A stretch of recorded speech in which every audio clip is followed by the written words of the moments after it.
6 minutes into a 10-minute mix. Is it developing gluten? Who knows? Looks sort of like a cake batter. Use dry milk, cornmeal. Cornmeal's for the bottom. Sugar, random things, flour. We've got our 2 half-sheet pans ready to go.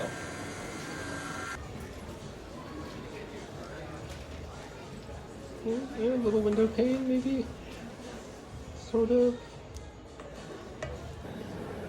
Okay, I'm just gonna pour these things out into my cornmeal prepped pans, and we'll see how this pourable pizza dough works.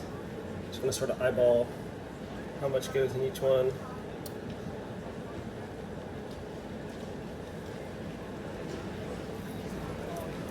Actually, you know, looks pretty. Maybe there's some gluten that happened in that 10 minutes of mixing.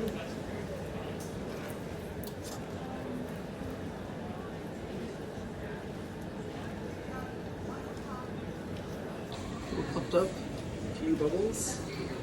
Didn't really spread out that much. Some little patches are still obvious patches, and some cornmeal sort of came up from the bottom.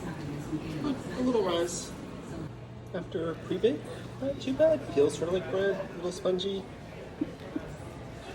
It's a little good, yeah. I tried a little corner here. It tasted, you know, roughly like bread. This one came out a little better. So we will see the final results.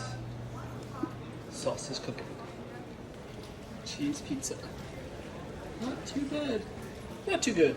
Not too bad. We purposely cooked the beef pizza a little more because the cheese pizza crust was a little squishy. But still looks authentic. Hey, lunch lady. 1 slice pizza, please. Thank you for making the sloppy joe so good. So, it is what it is.